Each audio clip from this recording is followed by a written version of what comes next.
Yo, what's good, man? Welcome, and ladies, men and ladies. Welcome to the first episode of Backside 360. This is a show where we're going to be discussing action sports in South Africa. And excuse me, the whole reason of me doing this is because I really have a passion for action sports in this country. You know, I was fortunate enough to have a background. So basically, I grew up skateboarding, I grew up BMXing, go karting, and just being all round athletic and sporty. I don't have like gold medals or anything, but I did a lot of sports growing up, and my favorite always used to be BMX, skateboarding, and karting. I actually tried to pursue, or I asked my parents to, help me pursue the racing thing, but racing is very expensive, which is part of the problem, which is why we're doing this show. So, yeah, man, maybe let me give a background or an introduction actually. So, I'm Wandile, and this is Backside 360. I just gave you a breakdown of the reason why I'm doing the show, a passion for extreme and action sports. And I feel like there's a vacuum in so many uh, avenues of action sports in this country. Like there's such a vacuum in a lot of things. A lot of things don't get covered. A lot of things unspoken about. When sponsors come in, they sponsor like big guys only. So this is a news channel to bring all that information into one place for you guys, because there's a lot of people in this country, and when I say a lot of people, I mean like especially like African people. There's a lot of us that don't know. There's a lot of youth that don't know that this is an an avenue they can pursue just as much as playing soccer or playing rugby, which are like the two main sports in this country. And we'll throw in cricket there as number three. But yeah, it's just as much of a viable sport as these. It's the only thing is that the institutions don't exist. The clubs, skate parks. There are a lot of skate parks in the country, or not a lot. There could be more, but there are skate parks in the country. But apart from being underutilized, skate parks are just seen as a place to chill, which is a thing all around the world. I get it, but I think with these sports gaining prominence, especially in the Olympics, not to get into the politics of whether skate should be underground or not. Without getting there, I'm just saying like when we look at the way it is today, there should be at least some skate parks all over in every city that has them, where some of them are considered to be sports facilities, like professional sports facilities. You don't go and chill on rugby fields and smoke and drink. You don't do that on soccer fields, rugby fields, So we need the same kind of reverence and respect for the action sports side of things, because these things are gaining prominence, and my issue with it all is that we're not there. Africans are just not there, man. We're just not there. Yes, we might shine. We have some few shining stars, some few up and coming stars, but nothing that should nothing that we could stand behind and really rally behind, because it's so fragmented. You know, someone might gain prominence here, but there's no prominence. There's no recognition or any kind of knowledge of that person over there, even though the people might be in the same space. So a lot of things fly under the radar or fly over our heads simply because of an access thing, and things being expensive and stuff. I think as we get into everything, my point will be a lot more clear. So yeah, man, that was just the pre warm up. That was just the starter. We're gonna get into the meat of things now. As I said, this is Backside 360. Thank you for being here. And yeah, let's get into it. So first we have motorsports. We're gonna be speaking about the recap of the motorsports, or what's been happening in the motorsports arena. So first up, we had well, let me say the main thing. The main thing to report is the SA Rally Championships. So these had been postponed since the beginning of the year. They were supposed to take place in the beginning of the year, but couldn't because of natural disasters and some what can I call it? Environmental disasters, such as like there was a foot and mouth disease thing going on, in along some of our borders coming into our country. So looks like it's been resolved. But yeah, this was supposed to happen in the beginning of the year. It finally took place now last week on the 19th and 20th of June in about the Vaal River side. And yeah, man, this seems like a really fun one, and we need more. We need more coverage, like not just on like the DSTVs and stuff. We need this more on like the SABCs and such. So yeah, that's what's happening in the motorsport space. Then next we jump to an exciting one for me. As I've already explained, this would be skateboarding. And so, as if you have any inclination of interest towards skateboarding, if you like it enough, then you'll know that last week we had our Go Skate Day on the weekend. Last weekend, this was around 20 to 20, the 23rd of June. So that was the Go Skate Day. And for this year, we had the Johannesburg CBD takeover, hosted by F City Markets and JHB Book Club. Um, yeah, this seemed like this one seemed like it was happening. This one seemed like it was happening.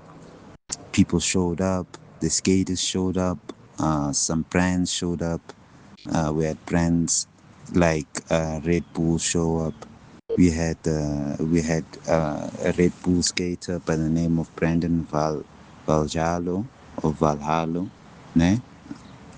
Something like that. I hope so. If I butchered your name, bro, again, I'm very sorry to all the people that I straight up murder in their names. Yeah, so Brandon was one of the people too. This is a top Red Bulls skateboarder. If I have some videos, I'll put them up.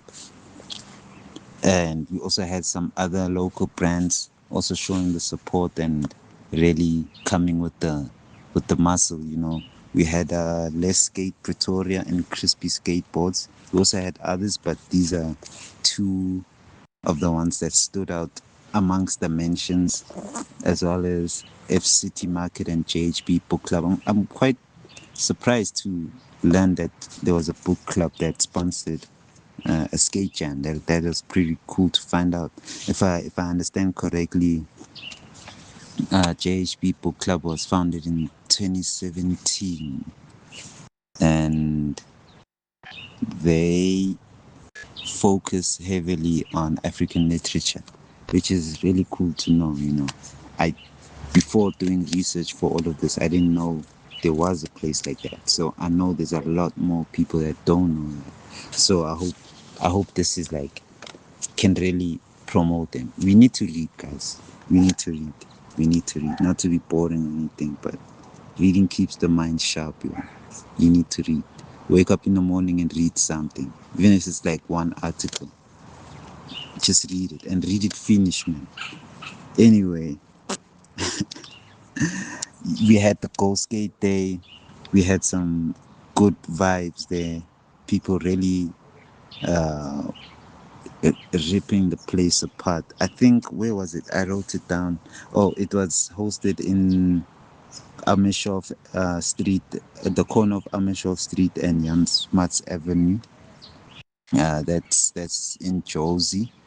It was a street block style, so just one set of stairs and some benches. And yeah, man, these guys really showed up and they did the things, man. They did the things. I should have some videos playing there, but they really ripped it to pieces. The guys, we have some really great skaters and they really do show up, man. I would say like skateboarding is like the one culture that doesn't need hand holding in this country. Like it's really gaining prominence from a grassroots level, and the flame keeps getting stronger and stronger. So out of all the things I'll talk about on this channel, it seems like skateboarding is doing the best in terms of organic growth. So Go Skate Day was very fun. I was posted up watching all the media surrounding it, and I really wish I had at least attended one, because it wasn't just the street takeover.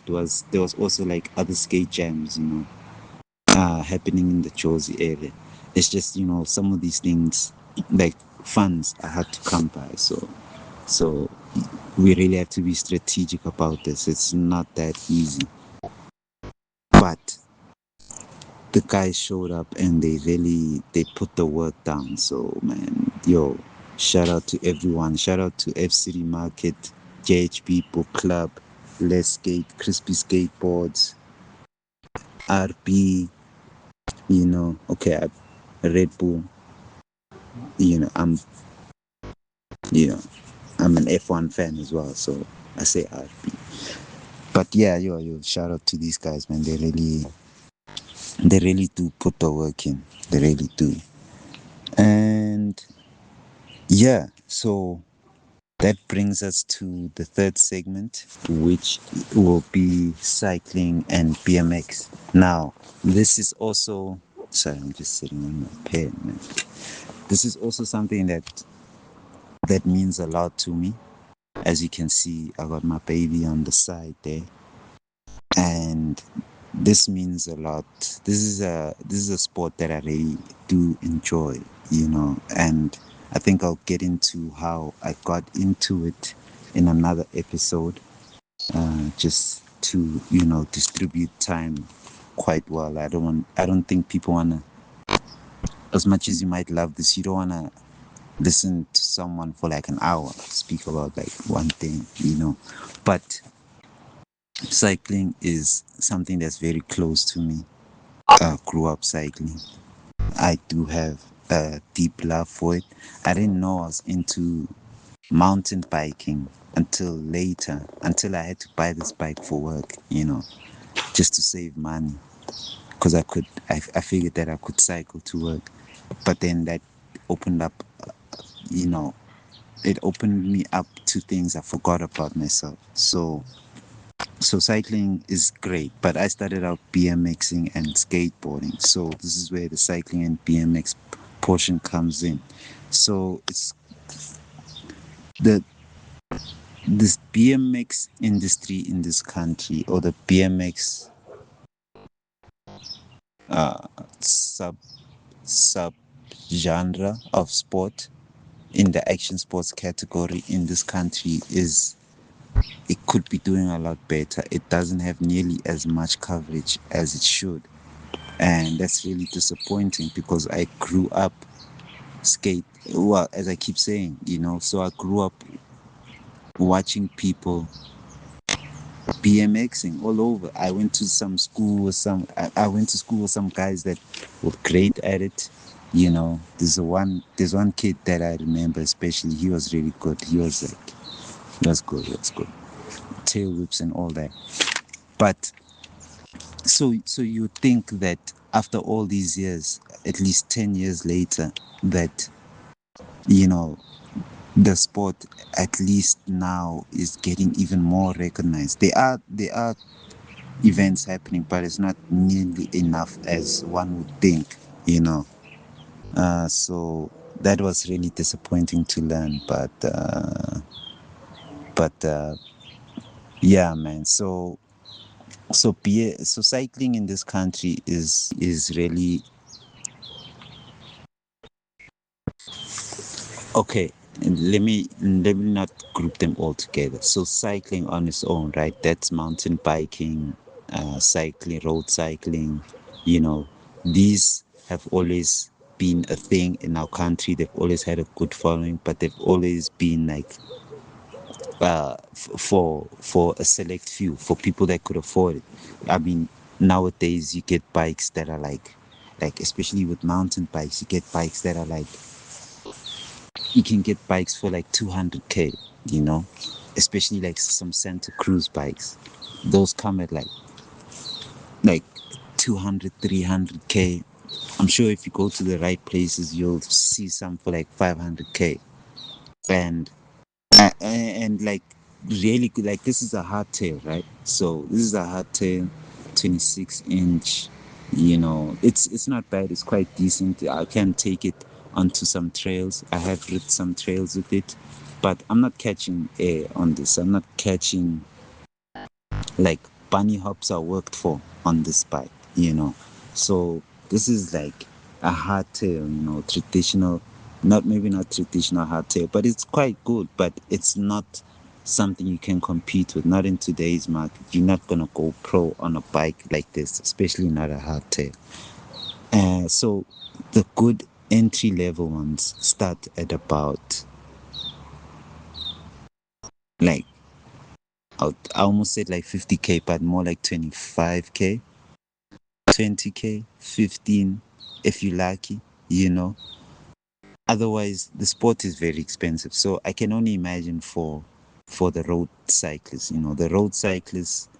I mean, people buy cycles in this country to get to work. And when I say people, I'm talking about African black people. Those are That's where the market for the road cycles comes in. Otherwise, it's for people that have excess money, and a lot of people don't have excess money all over the world, not just in our country. So this is one area that can use a lot of work and should be a lot bigger than it is, which is changing. There are a lot of people that are getting into the cycling thing. So giving it a few years, I think we should be in a good place, but nowhere near as where we should be by now, you know. But yeah, the more people that can afford, the more they pour into the sport, I guess. But barriers to entry need to be reduced. So basically, what I'm saying in the cycling and BMX portion of the video is that, especially when it comes to the BMX, uh, the BMX is the BMX side of things is in a hibernation period, especially for the winter. I don't see why. I mean, I'm outside, it's winter now, and days like this have been frequent.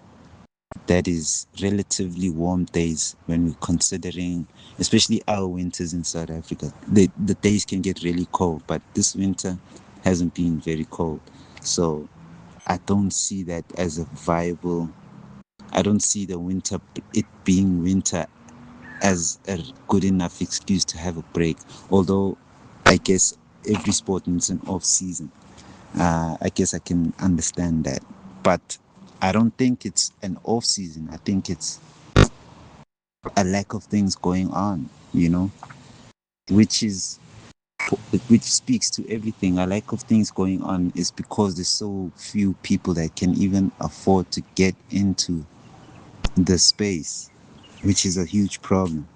But yeah, so we're in a hibernation season, especially for the BMX, and I think so. The questions I ask myself here are, what can we learn from organizations, and if the government or companies won't help us, then who will? And the obvious answer to that is us, the people on the ground, the people like me now trying to cultivate the interest. The more interest, the more people get exposed, the more people actually buy in, the more people stay, the more people grow and get better, you know, the more reason there is for coverage, just sponsorships, a lot of things. So all this really starts with us. We can't expect, whoever has money to just come in and, you know, put money where they won't, where they're not necessarily seeing where it might benefit them. Although I do think more risk needs to be taken. We live in a very formal society. Things like action sports are only now starting to be taken a bit seriously. But it's not like a thing where, especially for black people, an African household is not gonna take its child to a BMX academy, you know, which there's no reason not to, that can open so many things, but it's just not gonna happen because they don't see it happening and it's not in front of them and there's no examples and following that takes place. Brings us to the end of the news, well, not the news bulletin, but of the recap of the last week in the news section.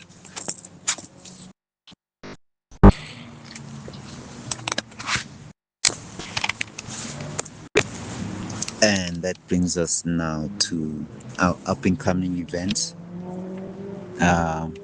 So maybe some positive news to end on, especially with the BMX side of things. So we do have the 2026 Parklines BMX tournament and freestyle championships hosted by Skylabs at Skylabs BMX Park. That's here in Johannesburg. And yeah, if you guys can, some of these tickets are sold on CompuTickets, so you can check them out there, but you can also check them out on Motorsports SA. Oh no, sorry, not these ones. That's for Motorsports. My bad. But if I can find any details to put on the screen for you, I definitely will. This will be taking place in a few weeks' time, if I'm not mistaken. I think I wrote it down somewhere. But yeah, I think this year we have defending champs Vincent Le Legoni and Murray Lobster competing for the top spot in the Lobster, sorry, not Lobster, Murray Lobster and Vincent Legoni. These are the top two in the country. They will be competing. I'll definitely get the date for you. If it's passed, I'll put it on the screen. And yeah, I think that's the only thing that's in the BMX. So 2026 BMX Parklines tournaments, freestyle tournament and South African freestyle championships. Yeah, that's on the BMX, and we're gonna end off with the motorsport. So upcoming motorsport events, we have the. I'll just go through them just quickly, just so you're aware. We have the BMSC Regional and Club Race Day. Yeah, around 4. That will be hosted on the 4th of July. We have the KZN Super Sprint Series and an endurance race, 4th of July as well. This is an endurance race and a sprint, so I think it's like a few hours nonstop. Not exactly sure how many hours, but like a few hours nonstop of just nonstop racing. I'd say above 2 hours, because 2 hours is the standard length of a race. And then we have coming in thirdly, we have the historic and inland championship. Yeah. So this is where the cars of yesteryear will be racing. So historic tour cars and historic sports cars will be racing and tackling different terrains to gain you know spot number one championship. And then lastly, we have the top of the hills, hill climb in Zwartkops PTA. This will be happening at the end of July, 24th and 25th of July, 24th, 25th July. And yeah, these are all the upcoming events that we can look forward to. I take it there's a lot more, but yeah, you all have to start somewhere, right? I'll definitely get the details for you. And yeah, man, that's all I have for you for this week. I hope you enjoyed the show. I hope I didn't take too much of your time. I hope everything I said here you found valuable. And if you made it to the end, man, unjak, unjak, unjak. I really appreciate you. Oh, we also have the Red Bull box cut, but I'll save that for the next episode. But 20 September, we have the Red Bull box cut that will be being hosted. I forgot where, but somewhere in the north of Johannesburg. So I hope I'll find you there. I hope, you know, it's not like anyone knows me, but if you do see me, say hi. And yeah, man, if you made it to the end and you're watching this, man, and you do something, whether you skate or BMX or whatever, and you're down to shoot parts, even if you're like average or beginner level, and you can only do bunny hops down some steps, hit me up, man. We'll see what we can cook up, man. But yeah, other than that, thank you for staying, thank you for listening, thank you for giving me your time, and I really appreciate you. And let's keep this thing going. I'll be sure to always have something for you. Appreciate you. And yo, Backside 360, Lengao Sports, Black Magic.